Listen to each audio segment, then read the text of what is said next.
Hello नमस्कार, स्वागत है आप सभी का हमारे YouTube channel math with Ajay Gaur में। अभी तक आपने जो है एक्सरसाइज 3.1 का पहला सवाल देख चुके हैं। चलिए देखते हैं दूसरे सवाल को। दूसरे सवाल में देखिए क्या लिखा है।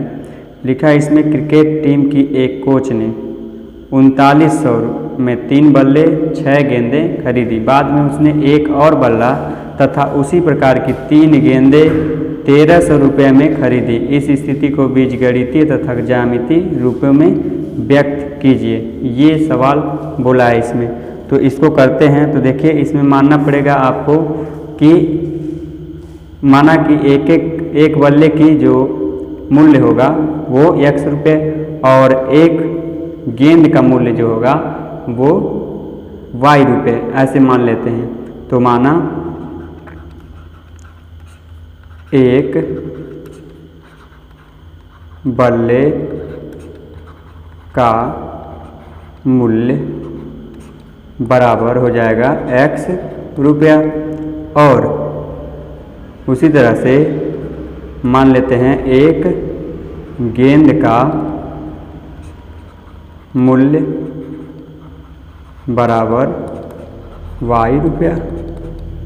अब इसके अनुसार देखिएगा इसमें क्या कह रहा है। कंडीशन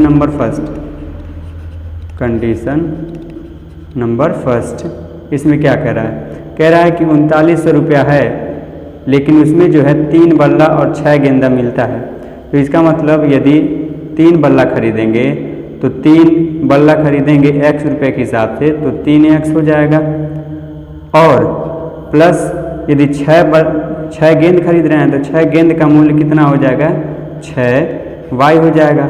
और दोनों मूल्यों को मिला करके ये कुल 3900 रुपये हो रहा है। इस बात को आप समझ पा रहे होंगे।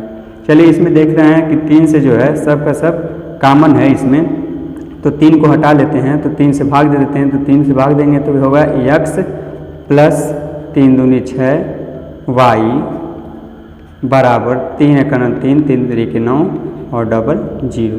ये हो गया। तो समीकरण नंबर 1 ये हो गया। अब कंडीशन नंबर सेकंड देखिएगा। कंडीशन नंबर सेकंड में क्या कह रहा है। कंडीशन नंबर सेकंड में देख रहा है कि उसमें बाद में एक बल्ला और उसी प्रकार की 3 गेंदें 1300 रुपये में खरीदी। ठीक है, तो यदि एक बल्ला खरीदेगा कि यानी कि x रुपये में खरीदेगा, और यदि 3 गेंद खरीद रहा है, 3 गेंद खरीद रहा है तो 3 गेंद का मतलब 3y हो गया, और ये दोनों रुपयों को मिला करके कुल हो जा रहा है ये 1300 रुपया। ठीक है, अब ये जो है समीकरण नंबर दूसरा हो गया। इस तरह से हमने एक आंसर तो निकाल लिया, उसको ज्यामितीय रूप में व्यक्त करना। अब इसको हमको करना क्या है, इसको एक और करना है। बीजगणितीय रूप तो हम तो निकाल लिए, अब निकालना है हमको इसका ज्यामितीय रूप, यानी कि ग्राफ में हमको इसको दिखाना है। तो ग्राफ पे इसको दिखा लेते हैं। अब ग्राफ पे दिखाने के लिए आप जानते हैं कि 2 बिंदुओं की ज़रूरत पड़ता है। अब 2 बिंदु का जब ज़रूरत पड़ेगा तो यहाँ से x और y का मान जो आएगा, एक बार x और y का मान आएगा तो एक बिंदु बनेगा, फिर दूसरी बार जो x और y का मान आएगा वो दूसरा बिंदु बनेगा, और दोनों बिंदुओं को मिलाएंगे तो वो रेखा जो कहलाएगी वही उस समीकरण की रेखा कहलाएगी। ठीक है, और जहाँ पे वो एक दूसरे को इंटरसेक्ट करेगा यानी कि काटेगा, वहीं पर उसका जो है मान होगा, वही उसका निश्चित मान होगा। ठीक है, ये सारी चीज़ें उसका आंसर होता है इस तरह से। तो इसको मैंने पहले क्वेश्चन में बहुत बेहतरीन तरीके से समझाया हुआ है। आप यदि वो वीडियोज़ नहीं देखें तो आप प्लेलिस्ट में जा करके क्लास 10 NCERT का जो चैप्टर 3 है उसमें जा करके आप देख सकते हैं। चलिए इसको फ़िलहाल करते हैं और इसमें x और y का मान निकालते हैं। तो यदि समीकरण नंबर फर्स्ट से यदि बात करें, समीकरण नंबर फर्स्ट से यदि y का मान निकालना हो तो y बराबर हम लोग लिख सकते हैं y बराबर 1300 माइनस x और बटे कर सकते हैं हम लोग 2।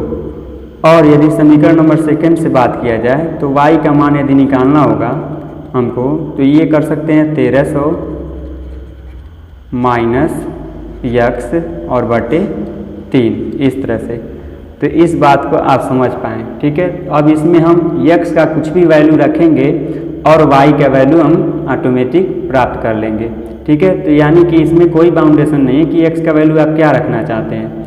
आप अपनी सुविधा के अनुसार देखिएगा कि क्या वैल्यू आपको आसान पड़ रहा है उसको रखिएगा, और उसको ग्राफ पे दिखाने में भी आसानी हो रहा है उस वैल्यू को रखिएगा। आप इसमें कोई बाउंडेशन नहीं है कि क्या रखेंगे, 0 रखेंगे, 2 रखेंगे, 4 रखेंगे। आपके लिए कोई बाउंडेशन नहीं है कि x का वैल्यू क्या रखते हैं। जो रखेंगे वैल्यू x का उसके अनुसार ही y का वैल्यू आ जाएगा। तो चलिए इसको ग्राफ पे हम लोग देख लेते हैं कि किस तरह से इसका मान निकलने वाला है। चलिए तो चलते हैं अपने ग्राफ की ओर। देखिए ग्राफ यहाँ पे दिया हुआ है आपके सामने। अब इसको हम लोग कर लेते हैं, इसमें x एक्सिस और y एक्सिस बना लेते हैं। तो x एक्सिस के लिए एक बना लेते हैं x एक्सिस और एक y एक्सिस।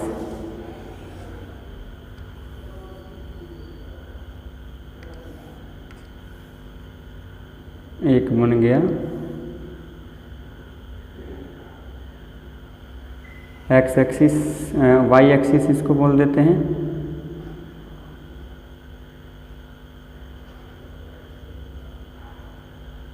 और एक बना लेते हैं x एक्सिस को भी। तो x एक्सिस को बना लेते हैं यहाँ पे।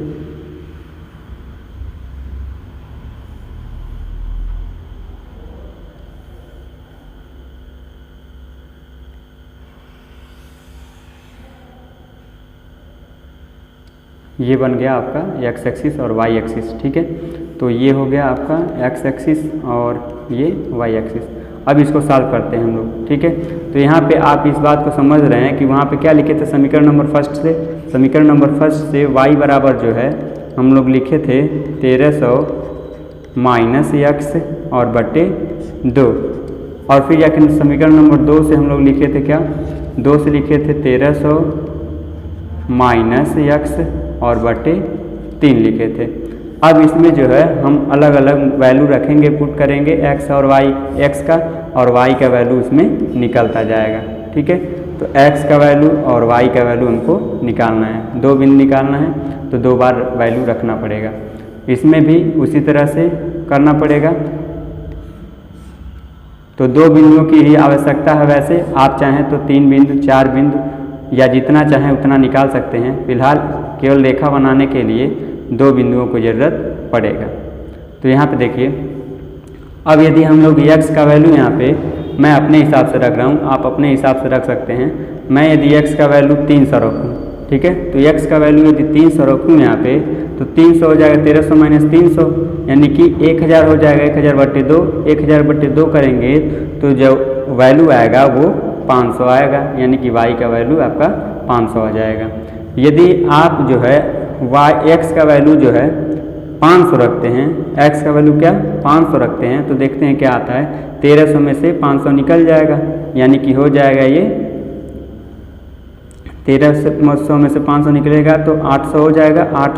800 बटे 2 हो जाएगा। 800 बटे 2 को करेंगे तो सॉल्व करेंगे, ये आ जाएगा आपका 400। ठीक है, इस तरह से आप समझ पाएँ। तो एक बिंदु आपका निकल गया कितना, 300, 500। ठीक है, और एक बिंदु आपका क्या निकलेगा, 500 और 300। इस तरह से हो गया यहाँ पे। अब यहाँ से भी निकाल लेते हैं वैल्यू। तो यहाँ पे देखिए y इक्वल्स टू निकालना था हमको, तो y इक्वल्स टू रखते हैं यहाँ पे। x इक्वल्स टू रखेंगे यदि 400 आप रखते हैं, मैं अपने हिसाब से रख रहा हूँ, आप अपने हिसाब से रख सकते हैं यहाँ पे। तो मैं यदि यहाँ पे x का वैल्यू जो है 400 रखूँ तो देखते हैं क्या आता है। 400 रखेंगे तो ये हो जाएगा 900। ठीक है, 1300 माइनस 400 हो जाएगा तो 900 हो जाएगा। 900 बटे 3, 900 बटे 3 करेंगे तो ये आ जाएगा आपका y का वैल्यू 300। ठीक है, अब यदि x का वैल्यू हम 700 रखते हैं, x का वैल्यू क्या रखें 700, तो देखते हैं क्या, x का वैल्यू 700 रखेंगे, 1300 में से 700 निकाल देंगे तो ये हो जाएगा 600 और 600 बटे 3 होगा। 600 बटे 3 को जब करेंगे सॉल्व तो ये आ जाएगा आपका 200। ठीक है, इतनी बात समझ में आया आपको। तो यहाँ से बिंदु बनेगा आपका 400 और 300। ठीक है, और दूसरा बिंदु क्या बनेगा 700 और 200। ठीक है, इस तरह से 2 बिंदु यहाँ से भी निकल गया, इस पहले दूसरे वाले समीकरण का भी और पहले वाले समीकरण का भी 2 बिंदु निकल गया। ठीक है, अब इसको रखते हैं ग्राफ पे अपने। ग्राफ पे देखिए इसमें 100 सैकड़ा में आया है, यानी कि आपको जो एक एक पॉइंट मानना है वो सैकड़े में मान लीजिए, 1 2 नहीं सैकड़े में। ठीक है, क्योंकि ग्राफ छोटा है तो इसके हिसाब से मानना पड़ेगा आपको। तो इसको आप कर लीजिए 100, इसको 200, इसको 300, इसको 400, इसको 500, इसको 600, इसको 700 और इसको 800। इसी तरह से आप इसका अपोजिट मानेंगे, इसको -100, इसको -200, इसको -300, इसको -400, इसको -5, इसको -600, इसको 700 माइनस में और इसको -800। इस तरह से आप इसको कर सकते हैं। ठीक है, चलिए अब इसमें जो है ऊपर वाले को रख लेते हैं। यहाँ पे जो है ये हो जाएगा 100 यानी 100, ये 200, ये 300, ये 400, ये 500 और जो है ये 600 मान लेते हैं, ये 600 और एक ऊपर भी बना लेते हैं क्योंकि 700 तक हमको जाना है, मैक्सिमम 700 आ जाएगा तो 700 कवर करना है तो 700 कर लेते हैं। अब नीचे कर लेते हैं, नीचे हम देखते हैं -100, -200, -300, -400, -500, -600। ठीक है, इस तरह से कर लिया। तो यहाँ पे देखिए, सॉरी यहाँ पे जो है ये 300 नहीं, यहाँ पे 400 है ये, तो इसको 400 हम लोग लिख लेते हैं। देखिए 500 400 है। ठीक है, तो 500 400 लिख लेते हैं इसको।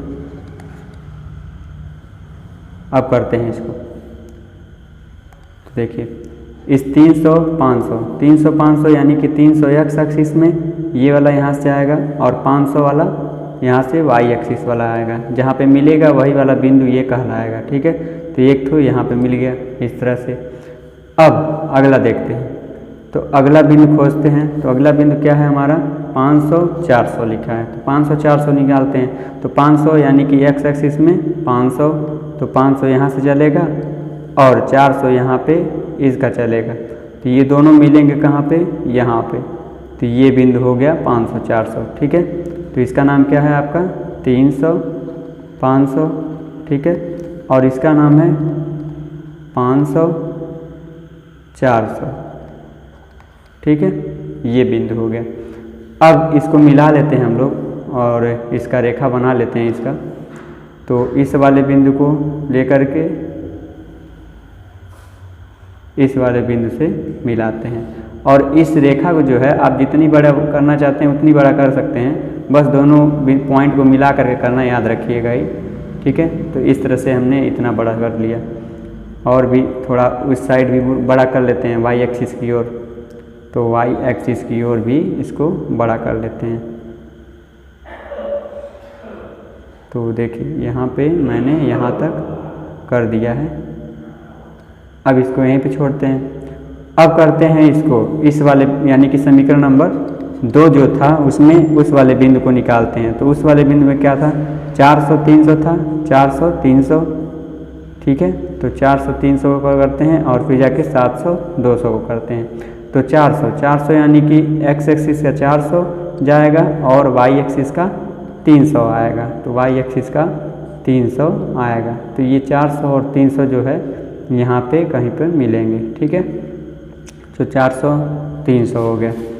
अब देखिएगा 700 और 200 है, तो 700 x एक्सिस का जाएगा और 200 y एक्सिस का आएगा। ठीक है, और ये दोनों जहाँ मिलेंगे वही वाला पॉइंट कहलाएगा। ठीक है, तो ये जो है यहाँ पे, तो इसका नाम भी रख लेते हैं। इसका नाम क्या है, 700 और 200।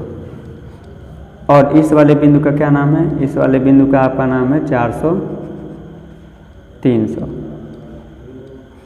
तो इस तरह से हो गया ये।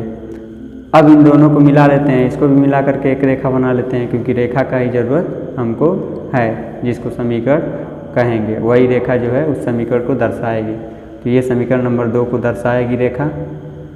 तो इसको मिला लेते हैं हम लोग, और इसको आप जानते हैं कि जितना बड़ा करना चाहें इसको उतना बड़ा आप कर सकते हैं। फ़िलहाल मैंने यहाँ तक कर दिया और फिर इधर भी बढ़ा लेते हैं हम लोग, तो इधर भी इसको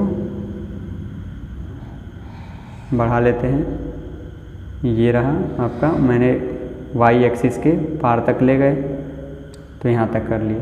चलिए, तो ये आपको बेहतरीन तरीके से समझ में आया होगा। और इस रेखाओं का नाम भी लिख लेते हैं हम लोग। तो इस पहले वाले समीकरण से पहला वाला रेखा का नाम क्या था, इसका नाम लिख लेते हैं। तो इसका नाम है x प्लस 2y बराबर 1300 था। और इस वाले रेखा का क्या नाम है, इस वाले रेखा का नाम है आपका x प्लस 3y बराबर 1300। ये था। तो उम्मीद है मुझे कि ये बातें जो है आपको बेहतरीन तरीके से समझ में आया होगा। और यदि समझ में आया तो प्लीज़ चैनल को सब्सक्राइब करें यदि सब्सक्राइब नहीं किए हैं, और अपने दोस्तों के साथ शेयर कर दें और कमेंट करके आप बताएं, ताकि मुझे भी इस बात का अनुभव हो कि आप किस तरह से समझना चाहते हैं या इस तरह से आपको बेहतरीन तरीके से समझ में आ रहा है, तो इसी प्रोसेस पे मैं चलूँ। ठीक है, तो आप मोटिवेट कीजिए मुझे और मैं आपके लिए समय समय से वीडियोज़ लाते रहूँगा इसी प्रकार से। चलिए, आज के लिए इतना ही। पढ़ते रहिए। जय हिंद, जय भारत।